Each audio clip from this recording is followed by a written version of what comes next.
大家好，阿明师又来啦。今天其实是我们的双医师特辑，舌柱赵哲阳赵医师。赵医师他在就牙科跟整体结构上也有非常深的一些研究跟造诣。然后我从他身上也分享到很多，不只是口腔哦，包括说我们口腔怎么影响到我们的肌筋膜结构，还有他甚至对于我们的那些打坐啊，还有中脉啊上，它会有什么样的变化跟影响，头肩骨什么样子的律动，有很多很深的一些深入浅出的解释。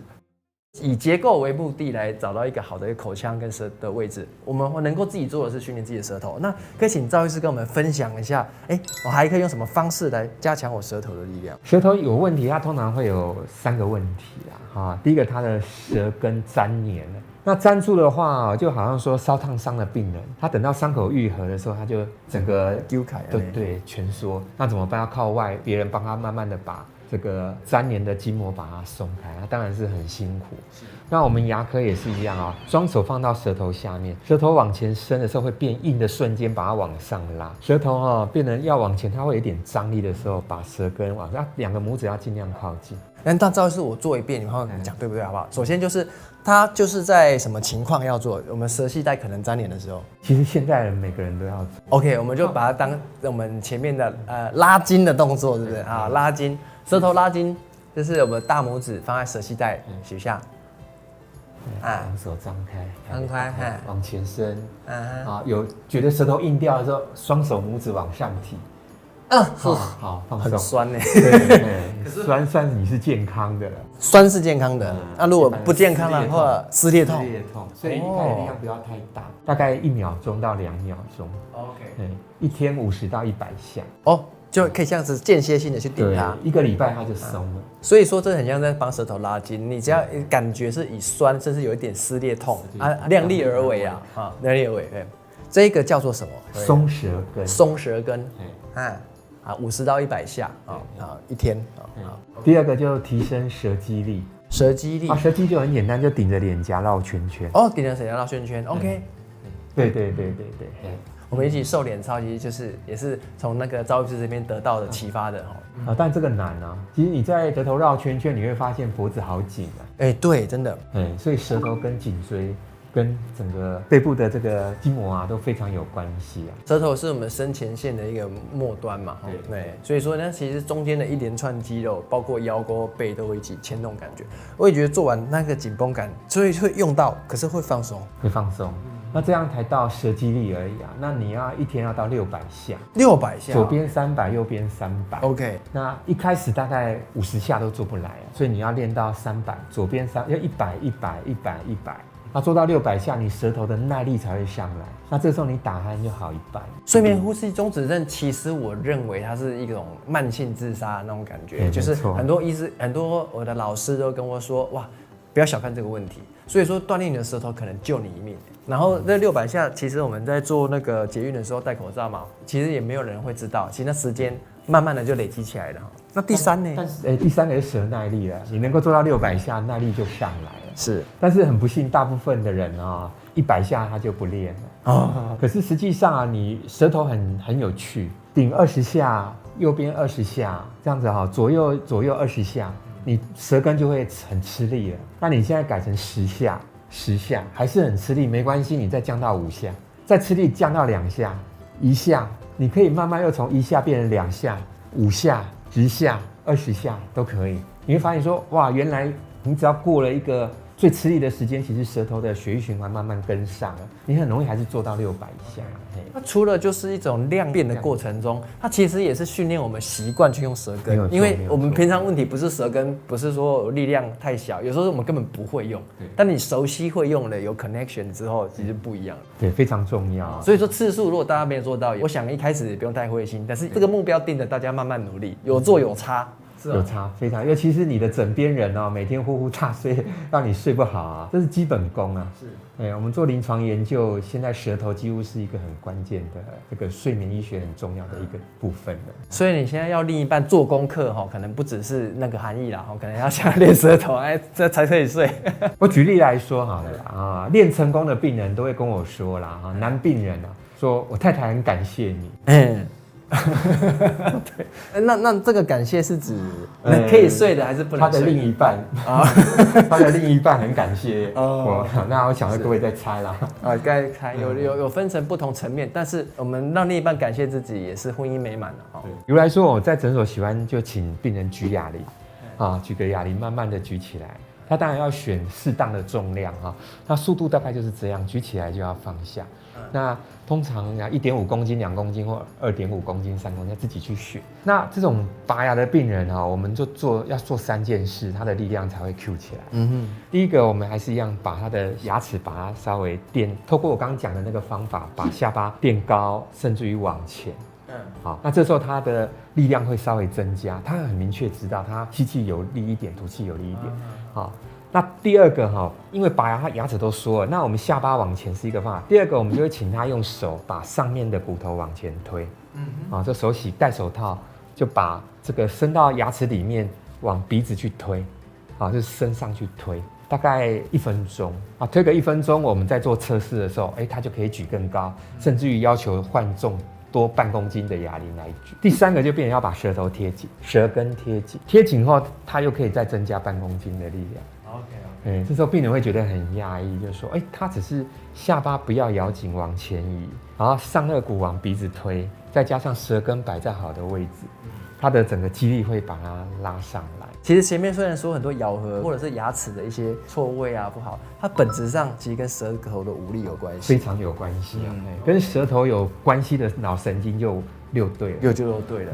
所以你看，它半个大脑要去应付这个舌头非常的艰难但是非常的重要。我常常在赵医师的文章中会看到口腔它跟头荐骨律动有什么样的关系头荐骨律动这个东西可能对大家来讲有点陌生啦那我们讲的比较简单，就是说有的人下巴比较小有的人厚道那其实是跟全身都有相关性。小下巴的病人，你会发现他肚脐以下的小腹都凸着就是弯腰驼背，然后小腹凸。是，那这时候他的问题就腰痛会特别严重，那他的这个小腿会比较细，小下巴小腿会比较细，所以有小下巴就要有小腹，就要有细的腿。如果他有小下巴，他没有小腹，那就要担心癌症的问题。这样子它的结构没有正确的代偿，错误要错到底，下巴错，肚子要错，脚也要错。我们在有一集小腹那集，其实回想是蛮好的。我们讲到说小腹其实它跟结构有关，那时候我们只有讲到是骨盆的结构，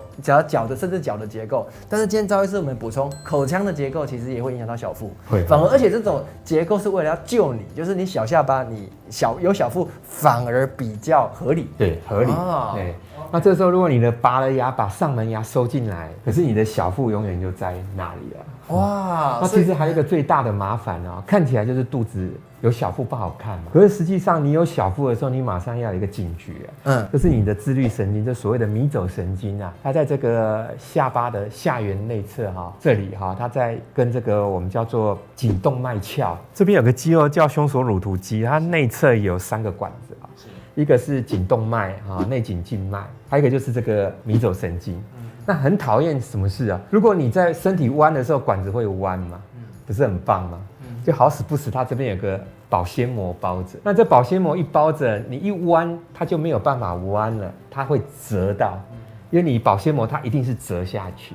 一折的话，你的动脉血上不来，静脉血下不来，你的肠胃的功能、心脏功能都会因为迷走神经在这边同时被压迫了，就整个都变差了。所以不要小看有小腹问题很大。那后道的病人刚好相反，后道的病人我简单示范然后下巴往前，这个肩膀往后，然后这时候他的胸椎就会过度压迫。所以你看我们的前总统这个李总统是不是后道？心脏的问题好像支架装了好几支这个后道就容易心肺功能会有问题，腿比较粗，所以这个腿腰背跟脸都有非常高的相关性。看起来好像很神奇，它就是一种已经定型化的头荐律动剩下这个头荐律动，说实话啦，难解释。这骨头它其实会有一个很轻微的律动。我讲最简单一点大家可能去拿2个网球，那网球用那个丝袜把它绑起来，不要绑很紧绑很紧之后你把它放到这个枕骨出笼的后缘，那你就去躺着。躺着的时候，你会发现一件神奇的事情。会有什么样的感觉？你会发现你的头在动你会发现你的头开始晃了。这块骨头叫枕骨，它其实有一个律动。那你当那个网球放着的时候，你的枕骨就不动，变你的身体就被它震到晃动。理论上大概会有6到8秒一次的这个律动。这跟我们的心跳、呼吸的又都不一样，有都不一样的律动。心跳大概1分钟在70下嘛，哈。那呼吸16下、12下，那这个头肩骨的律动，它大概每秒6到8次，大概1分钟大概也是6到8下，非常慢。甚至于它还有组合式的，有中的，有20秒一次的，有1分钟一次的。我发现老祖宗应该练气功哦，有发现这些东西，所以其实在练气功也是在调这个头颅律动，让自己的身体变好啊。那各位，如果你真的去做这件事，把网球放着，你过一会大概快的话，有时候2、3分钟，连失眠的人你都会进入很深层的睡眠。OK， 那等于说是给他一个好像有支点，可是他又给他可以 free 可以去动。因为我们这时候是要靠头大概有6公斤的重量，整个头的重量把枕骨压在球，但是球因为有弹性，所以它那个枕骨在律动的时候，就顺便把所谓的第4个脑放掉，所以这脑压降低的时候会睡得非常好。我想再好奇一个问题，就是说，如果孩子他的那个咬合开始发育，吃软不吃硬影响了以后，通常脸型也会有什么样特殊的变化？脸部的肌肉比较喜欢，比如说皱下巴，或者是后道就会变得比较容易极端化。他会喜欢皱下巴的话，其实代表他舌头没有力，所以这样的孩子就是很极端要的情绪就很差，要不然就是太安静。就是他脑部要就发炎，再不然就是他脑功能就太低就没力气去跟你吵。对，所以这个皱下巴第二个就是后道。那后道的话，通常就是说他舌头力量还不错，可他舌系带粘住，所以他舌头只能在下面移，所以他变成后道。那当然小下巴也可能会有后道，但是在学术上的统计的相关性没有后道跟舌系带的相关性这么高。那在后天上，就是可能他发育都很好，可是他拔牙啦，或者是任何的一些矫正，它产生身体的一些疼痛酸痛，通常会有什么样的特色就是等于是口腔来源的话，一般来讲，因为现在矫正喜欢所谓的巫婆脸，就是龅牙收起来，脸都是平的，看起来好漂亮可是实际上你要去思考一件事，人不会因为你把牙齿往后缩了你的嘴唇就会变得很平，翘嘴唇还是翘嘴唇这是习惯。可是他的牙齿真的龅牙收进来牙齿拔了，门牙收进来，他的嘴型就变漂亮。你仔细去看了，他那个嘴唇的张力不见了。嘴唇的张力我没有注意过这件事。你看有些像林志玲那么漂亮，你看人家一讲话，但是那个嘴唇就有弹性。但是有些拔牙的病人，他嘴唇就没有弹性，就开始有那种老人脸。是说开始嘴角会下垂，有木偶纹的意思吗？木偶纹是他舌头没有力气，但是我说的是嘴唇，他嘴唇张力就弱了。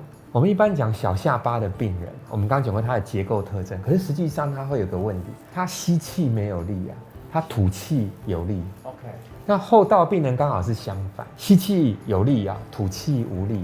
那拔牙矫正就变成吸气无力，吐气也无力当你吸气无力，吐气无力，其实肌肉的张力就弱掉。那这时候他的问题就出在说，他的肌肉张力弱掉，你要如何去启动它的肌力难有时候我们会靠吸气去启动某一些肌肉，或靠吐气用头肩骨的一些特征去启动某一些肌肉或骨骼或脏器，它完全没办法 Q 起来那些功能的。所以这种人他在重训或者核心训练时都危险，都很危险，而且也很容易挫折。就是我很努力我怎么叫都叫不起来那个肌肉除了说深层核心我们之前讲过的之外，而且口腔影响是非常直接的。